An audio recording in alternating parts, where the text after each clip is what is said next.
میں معاذ اللہ لڑکی لڑکے اکٹھے بٹھا کے منگنی کروں تو میں ماڈرن شمار ہو جاؤں گا، میں بڑے بڑے ڈھول بجاؤں تو ماڈرن بنوں گا، میں اگر مہندی پہ سارے تماشے کر ڈالوں تو میں ماڈرن ہوں۔ دیکھو عزت کس بات میں۔ حضرت سلمان فارسی روٹی کھا رہے تھے، سفیر وزیر نہ جانے بڑے بڑے لوگ بیٹھے تھے، کھانا کھاتے کھاتے لقمہ گرا دسترخوان پہ، حضرت سلمان فارسی نے سمیٹا، منہ میں رکھا، پھر انگلی مار کے دسترخوان صاف کیا۔ ایک صحابی کان میں کہنے لگے سلمان کیا کر رہے ہو؟ کیا کر، آپ گورنر ہے، سوچئے تو صحیح، یہ لوگ کیا کہیں گے دنیا دار کے مسلمانوں کو روٹی نہیں ملتی، اٹھا اٹھا کے کھا رہے۔ کان میں بات کی، کان میں۔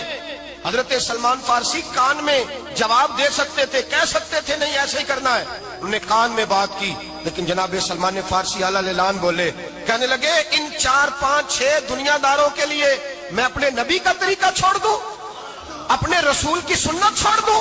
یہ 4 5 دنیا داروں میں کھجورے اتارتا تھا، نوکریاں کرتا تھا، یہ جو میرے سر پر عزت کے بال ہیں یہ محمد عربی کے اگائے ہوئے ہیں، رسول اللہ کے اگائے ہوئے ہیں۔ اور بھائیو حد ہو گئی۔ حضرت بلال رضی اللہ تعالیٰ، حضرت بلال آئے جناب عمر سے ملنے، کیسے وہ کس ربی آئے تو عمر خاطر میں نہ لائے، پر بلال حبشی دروازے پہ داخل ہوئے تو فاروق اعظم نے کرسی چھوڑ دی، ہاتھ باندھ کے کونے میں کھڑے ہو گئے، کالا رنگ ہے، نام بھی لکھنا نہیں جانتے، زمانے میں تعارف کوئی نہیں۔ حضرت عمر نے ہاتھ باندھا ہے، لوگ کہنے لگے عمر تو کیسے ہو، کس طرح سے نہیں ڈرتا، یہ کون آ رہا ہے جس کے لیے تیرا اتنا استقبال ہے؟ حضرت عمر کہنے لگے چپ کر جاؤ، اس کی بات نہ کرنا، اسے آنے دو، اسے آنے دو، اس کی بات نہ چھیڑنا۔ حضرت سیدنا بلال آئے، کہنے لگے امیر المومنین کیا کر رہے ہو؟ فرمایا نہیں چپ کر یار، بازو پکڑا، اپنی کرسی پہ بٹھایا۔ حضرت بلال کہنے لگے حضور میں غلام ہوں، مجھے تو طریقے بھی نہیں آتے ان کرسیوں پہ بیٹھنے کے، میں تو غریب ماں کا بیٹا، غلام باپ کی اولاد، سلیقہ، یہ آپ کیا کر رہے ہیں؟ تو حضرت عمر کہنے لگے بلال تھا تو غلام ہی، پر جب سے مصطفیٰ کا غلام بنا ہے تو ہمارا امام بن گیا ہے، اب تو امام ہے رسول اللہ کی امت کا۔ فرمایا وہ مجھے دن یاد ہے جب مکہ فتح ہوا تھا، بت ٹوٹ گئے تھے، بڑے بڑے سردار تھے، اور میرے نبی نے فرمایا بلال سے کہو کعبے کی چھت پہ چڑھ کے اذان دے، تو لوگوں نے کہا حضور یہ سارے جل گئے ہیں، کسی اور کی ڈیوٹی لگا دے۔ حضور نے فرمایا چپ کرو، بدر میں مار کھا کے اذان پڑے تو بلال، احد میں پتھر برسے اذان پڑے تو بلال، تپتے صحراؤں میں پڑے تو بلال، ہر جگہ مار کھائے تو بلال۔ اور آج اگر اللہ نے عزت دی ہے تو میں لوگوں کو دیکھ کے بلال کو عزت نہ دوں؟ میں بتانا چاہتا ہوں کہ رسول اللہ کی غلامی میں عزت ہے۔ فرمایا کوئی اوپر نہیں چڑھے گا، ابو بکر بھی نیچے، عمر بھی نیچے، عثمان و علی، طلحہ اور زبیر بھی نیچے۔ آج یہ حبشی غلام کعبے کی چھت پہ چڑھے گا اور میں دنیا کو بتاؤں گا کہ اصل عزت اسی کے پاس ہوتی ہے جو رسول اللہ کا غلام ہوا کرتا ہے۔ بھائی یاد رکھیں عزت حضور کی غلامی میں ہے، نہ یہ دیکھو میری برادری کیا کہتی ہے، رمضان کا مہینہ ہے، 10واں روزہ ہے، حضرت خدیجہ کا یوم وصال ہے، نہ دیکھو دنیا کیا کہتی ہے، یہ دیکھا کرو رسول اللہ کیا کہتے ہیں۔ نبی پاک چھوڑ دو ساری دنیا کے دھوکے، سارے فیشن، ساری رسومات، ساری تہمات چھوڑ دو، سیدھی توجہ مدینے والے محبوب کی طرف کرو، جیسے حضور کہیں ویسے کرو۔ قول کا نہیں تھا حضور اللہ نے آپ کو جوان اور خوبصورت بیویاں دی ہیں، پر میں جب بھی سنتی ہوں جناب خدیجہ کا ذکر ہی سنتی ہوں۔ میں نے رشک کے انداز میں کہا، کہتی میں بات کہہ کے خاموش ہو گئی، اور جب میں نے نظر اٹھا کے دیکھا تو حضور کی آنکھوں میں آنسو۔ نبی پاک صلی اللہ علیہ وسلم کا یہ انداز دیکھا تو میں نے کہا حضور میں رب رسول کی بارگاہ میں توبہ کرتے اب تو رو دیے۔ تو حضور فرمانے لگے عائشہ یہاں جو بھی آیا ہے نا وہ سکھوں اور آسانیوں کے دنوں میں آیا ہے، اور خدیجہ میری ان دنوں کی ساتھی تھی جو میرے تکلیف کے دن تھے، میری آزمائشوں کی، میری پریشانیوں کی میری ساتھی تھی۔ جب لوگ مجھے تکلیف دیتے تھے میں گھر جاتا تھا تو مجھے کہتی تھی حضور آپ تو صلہ رحمی کرتے ہیں، غریبوں کا بوجھ اٹھاتے ہیں، آپ تو لوگوں کے ساتھ محبت سے پیش آتے ہیں، حضور آپ پریشان نہ ہو، آپ کا رب آپ کو ہمیشہ عزت ہی عطا فرمائے گا۔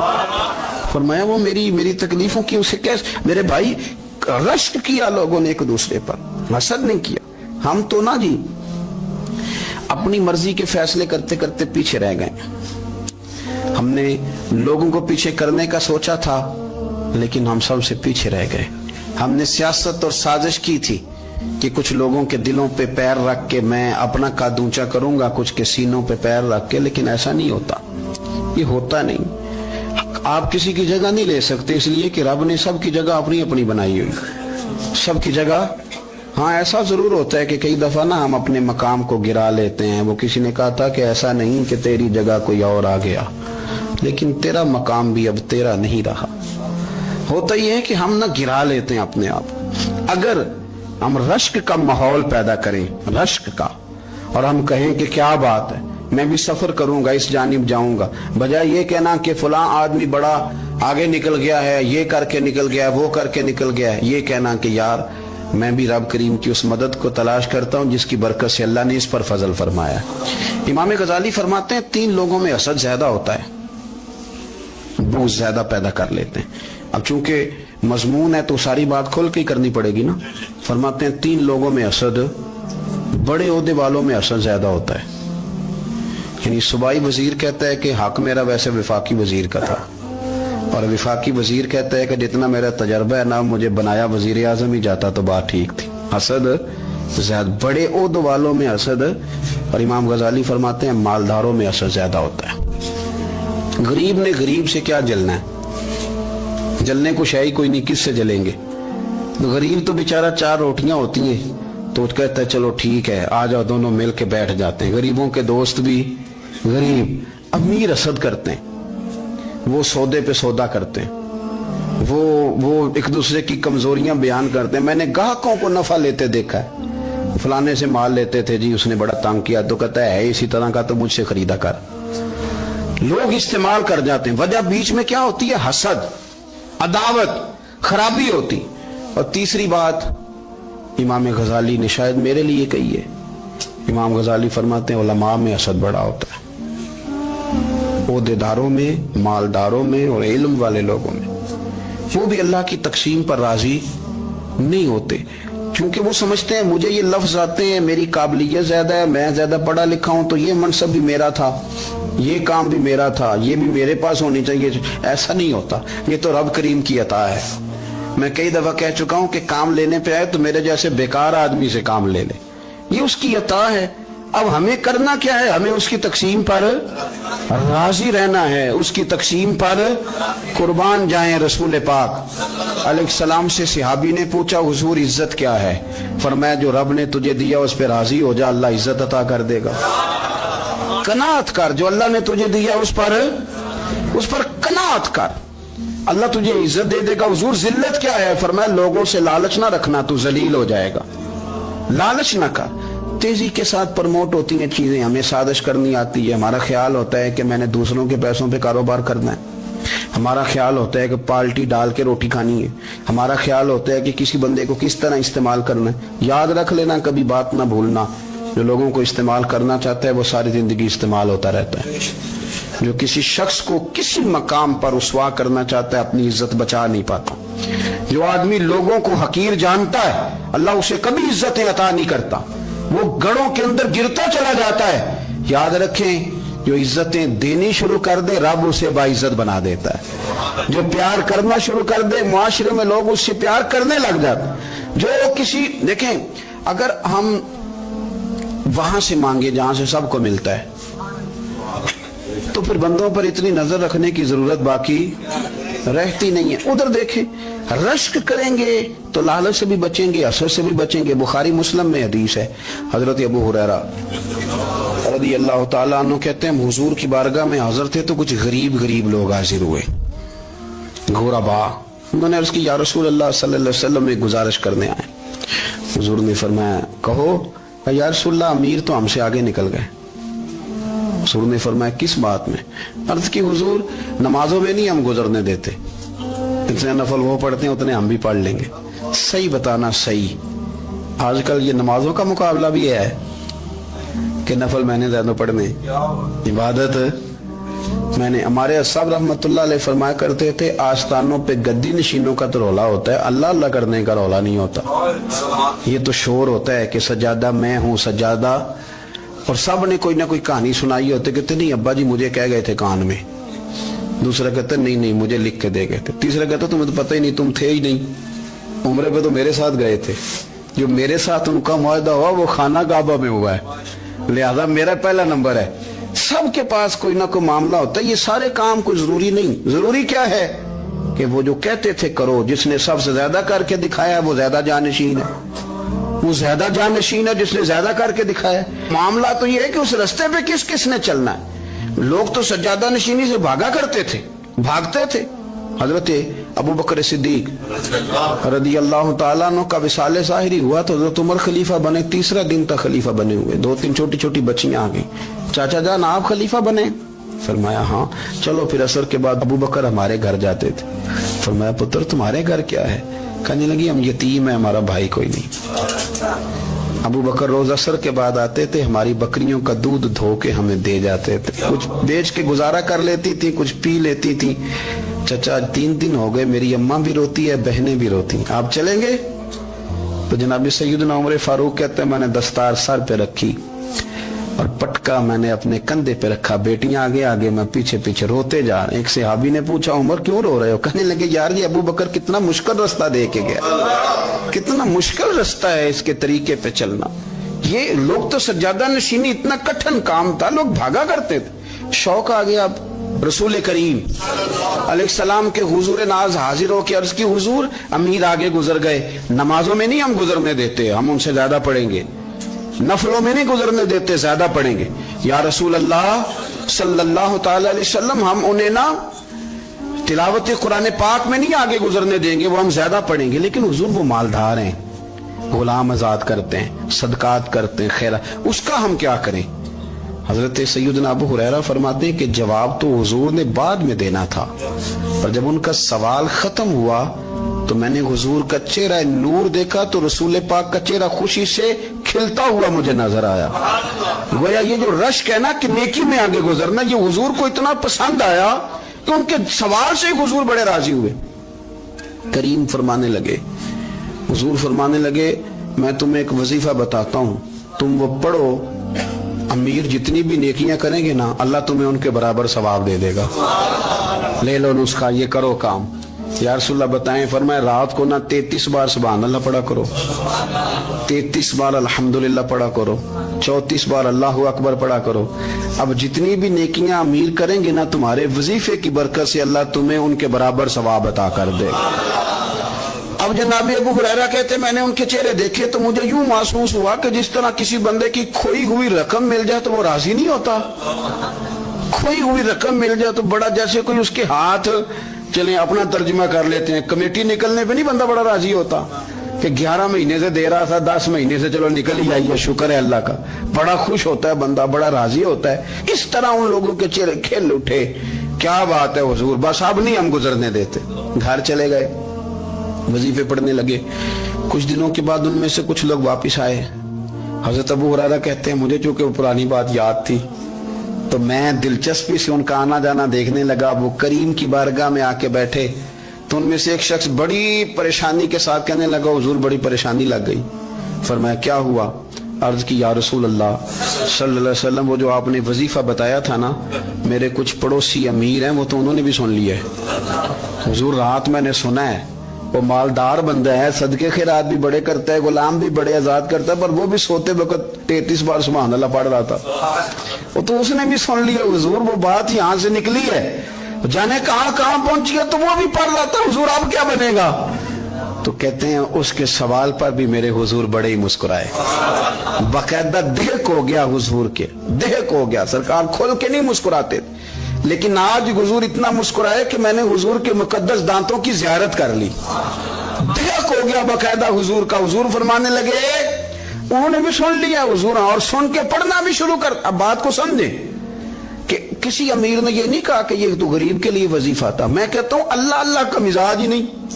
مزاج یہ کہ سیاست کیسے کرنی ہے, چکر کیسے چلانا ہے, کوئی کہانی کیسے سنانی ہے. ادھر ان کو ملا, حالانکہ بات تو غریبوں سے ہو رہی تھی. حضور وہ تو انہوں نے بھی پڑھنا شروع کر دیا. اب ہم کیا کریں؟ تو رسول کریم نے فرمایا وہ بھی پڑھ رہے ہیں, حضور پڑھ رہے ہیں, تو فرمایا ذالک فضل اللہ یؤتیہ من یشاء. بھائی پھر یہ تو اللہ کا فضل ہے نا, وہ جسے چاہے عطا کرے. اب یہ حضور نے کہہ دیا تو حضرت ابو ہریرہ کہتے ہیں میں نے پلٹ کر ان لوگوں کے چہرے دیکھے, قربان جائیں, میں نے پھر ان کے چہروں پر اطمینان دیکھا, میں نے سکون دیکھا, اس لیے کہ وہ سمجھ گئے جب رب فضل کرے تو پھر فضل کے معاملے میں اللہ کے بندے بحث نہیں کیا کرتے. وہ مطمئن ہو کے گئے, کہنے لگے حضور پھر ٹھیک ہے, اگر مالک اس طرح تقسیم کر رہا ہے تو پھر ہم راضی ہیں اپنے رب کریم کی رضا پہ. اپنی زندگی جب آپ بڑی محبت سے قرب و جوار سے تشریف لاتے ہیں, میں قرآن و سنت کے بہت سارے عنوانات دیکھ کے آپ کی خدمت میں ایک بات عرض کروں, اپنی ساری توجہ اپنے رب رسول کی جانب مائل کریں. جتنا آپ دائیں بائیں دیکھیں گے نا اتنا گاڑی کے ٹکرانے کا خطرہ بڑھ جائے گا, وسوسے زیادہ آئیں گے, الجھ جائیں گے. اتنا زیادہ دائیں بائیں نہ دیکھیں, یہ کیا کر رہا ہے, فلانا کیا کر رہا ہے, فلانے کا یہ معاملہ کس طرح کا تھا. نہ نہ نہ, آپ توجہ اللہ کی جانب رکھیں. دیکھیں میرا اور میرے رب کا معاملہ ٹھیک چل رہا ہے, اللہ رسول کے ساتھ میرے معاملات ٹھیک ہیں. یہاں تو آپ کسی کی اصلاح کریں گے, دعوت دیں گے یا دعا کریں گے, تنقید کی تو ویسے دین میں اجازت نہیں ہے. آپ نے یہاں کسی کی اصلاح کرنی اور وہ درد کے ساتھ کرنی, اور یہاں کسی کے لیے دعا کرنی ہے کہ یا اللہ اس بندے پہ رحم فرمائے, سے بدل دے. تنقید کی اور طنز کی تو اجازت, اپنا معاملہ رب کریم کے ساتھ. ہماری سوچیں کس طرح کی ہیں, ہمارے اندر ماحول کس طرح کا ہے, وہ چونکہ دلوں کے حال جانتا ہے. اور نبی پاک صلی اللہ علیہ وسلم نے فرمایا نہ تمہاری جیبیں دیکھتا ہے نہ تمہارے چہرے دیکھتا ہے, وہ تو جب دیکھتا ہے تمہارا دل دیکھتا ہے. اس کی کیفیت کیا ہے؟ حضرت انس بن مالک رضی اللہ تعالیٰ عنہ فرماتے ہیں, اس حدیث کو یاد رکھیے گا, حافظ منذری نے ترغیب و ترہیب میں لکھی ہے. فرماتے ہیں کہ حضرت انس بن مالک رضی اللہ تعالیٰ عنہ فرمانے لگے کہ ایک حضور کے ایک غلام, ایک صحابی بیمار تھے, تو حضور نے فرمایا انس چلو تیمارداری کرتے ہیں. کہتے ہیں حضور کے ساتھ گئے, نبی پاک صلی اللہ علیہ وسلم پہنچے. جب ہم نے اس شخص کو دیکھا تو حضرت انس کہتے ہیں ہم پریشان ہو گئے, چونکہ ہم نے اسے بڑا صحت مند دیکھا تھا, وہ کمزور ہو گیا, وجود پر بہت سارا گوشت دیکھا تھا. اب ہم دیکھ رہے ہیں کہ وہ ہڈیاں ہی ہڈیاں رہ گئی ہیں, چہرہ بڑا بارونق تھا, اب کمزوری ہو گئی. رسول کریم تشریف لے گئے اور حضور اس کی چارپائی کے سرہانے بیٹھے, اور جب حضور نے اپنا دست مبارک اس کے بالوں میں رکھا اور نبی پاک نے دست شفقت پھیرا تو کہتے ہیں اس شخص نے آنکھیں کھولی اور حضور کا چہرہ دیکھا تو اس کی خوشی کی کوئی انتہا نہ رہی, بڑا راضی ہوا, بڑا راضی. اور حضور نے اس کے لیے دعا کی, اس دعا پر بھی اسے بڑا اطمینان قلبی نصیب ہوا. کہتے ہیں حضور اکثر تیمارداری فرماتے تھے, پر آج نہ حضور نے ایک نرالی, انوکھی اور انفرادی بات ارشاد فرمائی. حضور نے فرمایا تو بڑا صحت مند تھا, کمزور ہو گیا, بڑا طاقتور تھا تو ضعیف ہو گیا, ایک سوال کا جواب تو دے. یا رسول اللہ فرمائیے. تو حضور فرمانے لگے اس حالت میں جب تو شدید بیمار اور تکلیف میں, یہ بتا کہ اس وقت تیرا اپنے رب کے بارے میں گمان کیا ہے. حضرت انس کہتے ہیں پہلے حضور بیماروں سے یہ سوال نہیں پوچھتے تھے, آج پوچھا, کیونکہ صحت میں لوگوں کی زبان پہ شکر ہوتا ہے اور بیماری میں شکوے ہوتے ہیں, معاذ اللہ.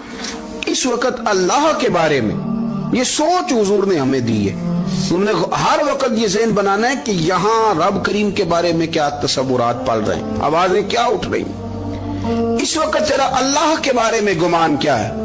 جناب انس بن مالک کہتے اس نے ہمیں اشارہ کیا کہ مجھے اٹھا کے بٹھاؤ. ہم نے بٹھایا تو کہتے ہیں پھر اس نے اپنی آنکھیں کھولی اور حضور کے چہرے نور پر نظر کر کے نظر جھکا لی.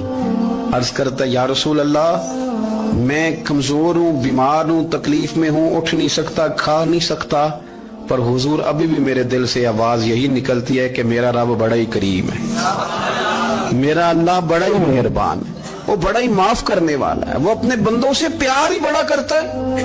آپ میری بات کو سمجھیں, کیفیت کیا ہے اور الفاظ کیا ہیں. حضور وہ مجھ سے بڑی محبت کرتا ہے, بڑے پیار والا ہے. یہ لفظ کہتے کہتے آواز بھرا گئی, آنسو نکل آئے. پھر اس نے تکلیف زیادہ محسوس کی تو وہ لیٹ گیا اور پھر اس نے حضور کے چہرے نور پہ نظر ڈالی, کلمہ پڑھا, روح ہی پرواز کر گئی. حضرت انس بن مالک فرماتے ہیں ہم اس کے گھر سے نکلے اور جب حضور اس کے کمرے سے باہر آئے تو رسول کریم نے پلٹ کر رک کر پھر پیچھے دیکھا اور فرمایا انس اگر کسی جنتی کی زیارت کرنی ہے تو میرے اس غلام کا چہرہ دیکھ لو. اس لیے کہ جن لوگوں کے نظریات رب کریم کے بارے میں اس طرح کے ہوں پھر ان کے خاتمے خیر کے ہوتے ہیں.